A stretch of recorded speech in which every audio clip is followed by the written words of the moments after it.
আপা আসি আপা আপনার জন্য আপা। না না, আমি কিন্তু আমাদের দেশের খুব কাছাকাছি আছি। জি আপা, খুব সুন্দর শান্তি লাগলো আপা। আমি অত দূরে নাই, আমি খুব কাছাকাছি আছি। জি আপা। আমি চট করে ঢুকে পড়তে পারি না আপা, আপনাকে দেশে আপা এটা ইয়ে করেন। ভাইরাল ফোন আলাপটা নিয়ে নানান ধরনের বিশ্লেষণ শুরু হয়েছে। তো আমি আমার জায়গা থেকে আপনাদেরকে বেশ কিছু তথ্য দিচ্ছি। যারা আওয়ামী লীগের নেতাকর্মীরা আছেন তারা খুশি হলেও বাকিরা হয়তোবা আমরা আজকের এই ভিডিওতে খুব বেশি খুশি হতে পারবেন না, কারণ প্র্যাকটিক্যাল সিচুয়েশনটা আপনাকে মাপতে হবে। শেখ হাসিনা এই মুহূর্তে দেশের বাহিরে আছে, কিন্তু বাংলাদেশের সকল আওয়ামী লীগের নেতাকর্মী কিন্তু 98% বাংলাদেশের ভেতরে আছে, আত্মগোপনে আছে, কিছু মামলার আসামি হয়েছে, আর বেশিরভাগই এই মুহূর্তে ফেরারি বা পলাতক অথবা বিভিন্ন জায়গায় সেফে অবস্থান করছেন। এখন হঠাৎ করে আপনি যতটা বাংলাদেশ আওয়ামী লীগ শূন্য দেখছেন, এতটা আওয়ামী লীগ শূন্য কিন্তু বাংলাদেশ না। শেখ হাসিনা বাংলাদেশের সীমান্তের কাছাকাছি অবস্থান করছে, কেউ বলছেন দিল্লিতে, কেউ বলছেন যে না সীমান্তের কোনো একটা অংশে আছেন। নেতাকর্মীদের সাথে একটা আওয়াজ হবে, একদিনে বাংলাদেশের রাজপথে 38% আওয়ামী লীগের নেতাকর্মী মাঠে নামবে।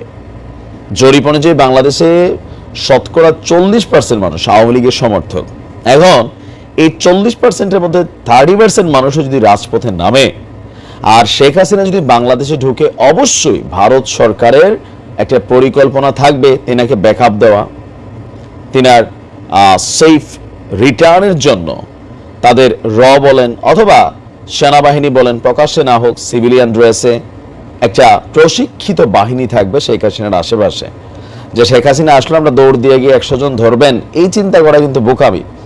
আর যারা বাংলাদেশ আওয়ামী লীগকে কখনো রাজপথে বিরোধী দলের ভূমিকায় দেখেন নাই, এই ইয়াং জেনারেশন অনেকে দেখে নাই, কারণ আওয়ামী লীগ বিরোধী দলে ছিল সেই 2000 1 থেকে 6, তো 6-এর পর 24, আজকে 18 বছর। ইয়াং জেনারেশনের অনেকেই আওয়ামী লীগের সেই দিনগুলো দেখা নাই। রাজপথে বরাবরই আওয়ামী লীগ শক্তিশালী, বিরোধী দল হিসাবে মরবো নয়তো মারবো, এই মেন্টালিটি কিন্তু আওয়ামী লীগের নেতাকর্মীরা সবসময় উজ্জীবিত থাকে। আর আওয়ামী লীগের যারা প্রকৃত নেতাকর্মী, এই মুহূর্তে ধরেন প্রশাসনে একটা সেক্টর কিন্তু রয়ে গেছে। আওয়ামী লীগকে মোকাবেলা করার জন্য রাইট নাও বিএনপি জামাত যথেষ্ট না, সমন্বয়ক ভয় পেয়ে যাবে। শুধু একটা টিম আছে, প্রশাসন।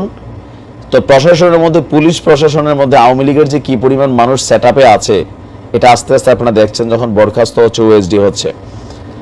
সেনাবাহিনীর যিনি প্রধান আছেন তিনি কিন্তু শেখ হাসিনার আত্মীয়, বাট যদিও তিনি যথেষ্ট নিরপেক্ষ ভূমিকা পালন করার চেষ্টা করছেন বা ব্যালেন্স রাখছেন। এছাড়া আরো যে সংস্থাগুলো আছে সেখানে আওয়ামী লীগের একটা বিশাল সেক্টরের লোক এখন তারা নীরব ভূমিকায় আছে, ঘাপটি মেরে আছে, অথবা ভয় পাচ্ছে কাকে কোন পানিশমেন্টের আওতাভুক্ত করা হয়। আর সবচেয়ে বড় কথা হচ্ছে, ভারত যদি শেখ হাসিনাকে বাংলাদেশে আসার অনুমতি দেয়, ভারতের অনুমতি ছাড়া এক কাইকো দিবে না। তো সেই ক্ষেত্রে তারা তাদের একটা ব্যাকআপ, কূটনৈতিক হোক আন্তর্জাতিকভাবে হোক, শেখ হাসিনার সাথে লোকবল দেওয়া হোক, স্পেশাল একটা কমান্ডো বাহিনীও থাকতে পারে তিনার নিরাপত্তার খাতিরে। আর তার উপরে বাংলাদেশের ভিতরে একটা সেট তৈরি হবে। তো সীমান্ত থেকে যদি শেখ হাসিনা বাংলাদেশে পা দেয়, রাতারাতি সেইখানে আপনি দেখবেন এই যে 1-1.5 মাস আগেও যতটা আওয়ামী লীগ দেখছেন, কাছাকাছি লেভেল আপনি দেখবেন আওয়ামী লীগ রাজপথে দাঁড়াই গেছে। এখন আওয়ামী লীগের জন্য এই টার্নটা হবে বাঁচা মরার মানে সারা বাংলাদেশে আওয়ামী লীগের বহুত নেতাকর্মী এই মুহূর্তে মার খাচ্ছে, ভবিষ্যতেও খাবে।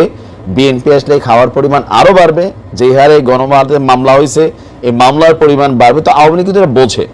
ইভেন আওয়ামী লীগ ক্ষমতায় থাকাকালীন বলছে যদি কখনো সরকারের পরিবর্তন হয়, রাজনৈতিক সরকার আছে, 10 লক্ষ আওয়ামী লীগের নেতাকর্মী মেরে ফেলবে, না মারলেও কাছাকাছি মরে যাবে। এটাই বাস্তবতা, কারণ এই কাজটি আওয়ামী লীগও করছে, যার কারণে তারা নিজেরাই বোঝে যে পরিস্থিতি কোন দিকে যাবে। তো সকল কিছু মিলিয়ে কেউ বলছেন বিষয়টা বোগাস, ইউনূস সরকারের উপর একটা মানসিক প্রেসার ক্রিয়েটের জন্য তিনি এই ধরনের বক্তব্যটা দিয়েছেন। কারণ আমরা ভারতীয় গণমাধ্যমের বরাতেই জানলাম যে তিনি যেখানে আছেন সেখানে তিনি গৃহবন্দী, ঘর থেকে বের হতে পারেন না, পরিবারের সাথে যোগাযোগ করতে পারেন না। তাহলে এখন যখন তিনি ফোনে কথা বলছেন, তার মানে ওনার কাছে ইন্টারনেট কানেকশন আছে, ফেসবুক দেখেন না, তিনি হোয়াটসঅ্যাপ চালাচ্ছেন, নেতাকর্মীদের সাথে বিভিন্ন জায়গায় যোগাযোগ করছেন। এখন এই পরিস্থিতিতে অবশ্যই তিনি একটা সেট আপ তো তৈরি হয়ে আছে।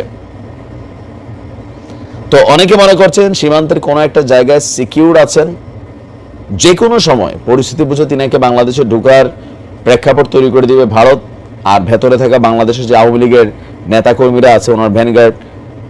আবার কেউ বলছেন যে না, বিষয়টা টোটালি বোগাস, ভয়তে একটা তৈরির চেষ্টা চলছে। এই মুহূর্তে আওয়ামী লীগকে বাংলাদেশে আসলে মানুষ মেনে নিবে না। তো মেনে নিবে নাকি নেবে না সেটা সময় বলে দিবে। তবে শেখ হাসিনার নিয়ে যারা পলিটিশিয়ান আছেন সবাই কিন্তু জানেন তিনি হচ্ছেন একরোখা মানুষ। তো সেই একরোখার জায়গাটা থেকে যে কোনো সময় সিদ্ধান্ত নিতেও পারেন। আবার নেতাকর্মীদেরকে উজ্জীবিত করার জন্য কে কেউ বলছেন যে এই ফোন আলাপটা সামনে আসছে যে নেতাকর্মীরা যেন ভয় না পায়, কারণ নেতাকর্মীরা চাঙ্গা না থাকলে রাজনৈতিক দলটার অবস্থা কি হয় বিএনপিকে দেখলে আপনি বসে যাবেন। করেছেন সেই সকল সচিব, প্রশাসনের কর্মকর্তা, পুলিশ বা আরো বিভিন্ন সেক্টরে যে সকল বড় বড় রাঘব বোয়াল যারা পেট পুরাই ফেলছিলেন, আপনারা টাকা পয়সা ফুইলা ফাইপা এর নামে সের নামে বউ শালি দুলাভাই, হ্যাঁ, যে যার নামে পারছেন, যে অবৈধ সম্পত্তি জোড়াইছেন, কাঁচা টাকাগুলা আপনারা কিন্তু শেষ। একটা সিস্টেম প্রণয়ন করেছে ডক্টর ইউনূসের সরকার। এটা খুবই ভালো একটা সিস্টেম, তবে এই ক্ষেত্রে বিশেষ কিছু নির্দেশনাও দরকার, কারণ অনেক মানুষ আছে তারাও আবার এটাতে বিপদে পড়ে যেতে পারে। তো সেই ক্ষেত্রে স্পেসিফিক নির্দেশনাটা আরেকটু গোছালো একটা নির্দেশনা দেওয়া দরকার বলে মনে করি। তো এখন সরকারের প্রথম যে সিদ্ধান্ত, এটা অর্থনৈতিক বিভাগের উপর দিয়ে আসছে, খুবই গুরুত্বপূর্ণ। গতকালকে থেকে বাংলাদেশ ব্যাংকের একটা প্রজ্ঞাপন আপনারা দেখছেন যে 1 লক্ষ টাকার বেশি আপনি কোনো টাকা তুলতে পারবেন না। এটা শুরুয়াতটা দেখেন, গতকালকে ব্যাংক খোলার পরেই ইসলামী ব্যাংক তাদের একটি প্রতিষ্ঠানের 548 কোটি টাকা তোলার একটা চেক প্রত্যাখ্যান করেছে। তার মানে দুর্নীতিবাজ যারা আছেন, সরকারি কর্মকর্তা, রাজনীতিবিদরা, চলমান পরিবর্তিত পরিস্থিতিতে ব্যাংক থেকে যেন কেউ অর্থ সরাইতে না পারে অথবা অর্থ পাচার করতে না পারে, এজন্য সন্দেহজনক যে কোনো লেনদেন হলেই সঙ্গে সঙ্গে ব্যবস্থা নেওয়ার ঘোষণা দেওয়া হয়েছে। পরিচিত বা স্বজনপ্রীতি করে যদি কেউ ছাড় দেয় তাদের বিরুদ্ধে কঠিন ব্যবস্থা নেওয়া হবে বলে ঘোষণা এসেছে। আর এই বিষয়টা মনিটরিং করছে বাংলাদেশ ফিনান্সিয়াল ইন্টেলিজেন্স ইউনিট। এটা সবসময় ছিল, তবে কাজ করছে কম আর কি, এবার কাজ করতে হচ্ছে।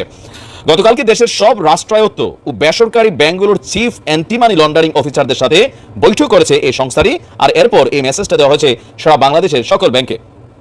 বৈঠক শেষে কর্মকর্তারা বলছেন, বৈঠকে কড়া বার্তা দিয়ে বলা হয়েছে দেশে এখন পরিবর্তিত পরিস্থিতি চলছে, ফলে অনেক দুর্নীতিবাজ সরকারি কর্মকর্তা ও রাজনীতিবিদ, সন্ত্রাসীরা অর্থ সরানো এবং অর্থ পাচারের চেষ্টা করবে। তাই এখন থেকে যে কোনো ধরনের লেনদেন, মানি লন্ডারিং এর সব নিয়ম নীতি শতভাগ পরিপালন করতে হবে।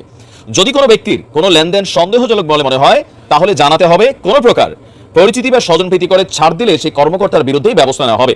ইভেন যদি কোনো কারোর লেনদেনটাকে সন্দেহজনক মনে হয়, সঙ্গে সঙ্গে আপনার কি বলা যায় তাকে আইনের আওতায় আনার জন্য ভূমিকা পালন করতে হবে। আমরা যদি দেখি এখানে নানান ধরনের গতকালকের বৈঠক শেষে অনেক ধরনের অ্যাক্টিভিটিস সামনে আসছে, তবে এটাতে অনেক একটু বিপদেও আছেন। যেমন ধরেন যারা ব্যবসায়ী মানুষ আছেন তাদের, বা যারা বিভিন্ন বিশেষ করে ব্যবসায়ীরাই এটার মধ্যে একটু ঝামেলায় পড়তে যাচ্ছে, যেহেতু এক একজন ব্যবসায়ীর এক একদিন 5 লাখ, 10 লাখ, 50 লাখ, 1 কোটি, 2 কোটি টাকারও কাজ লাগে। তো সেই ক্ষেত্রে রেপুটেড ব্যবসায়ী যারা, এখন এটাও আসলে একটু পেঁচাইলে ইস্যু কেন ধরেন এই যে মতিউর রহমান চোর, আবেদ আলী চোর বা বেনজিরে যে চুরি করছে, তো এরা তো ভাই নিজের নামে ওরকম টাকা রাখেন, বউয়ের নামে, লেবের নামে, ছেবের নামে, তেবের নামে।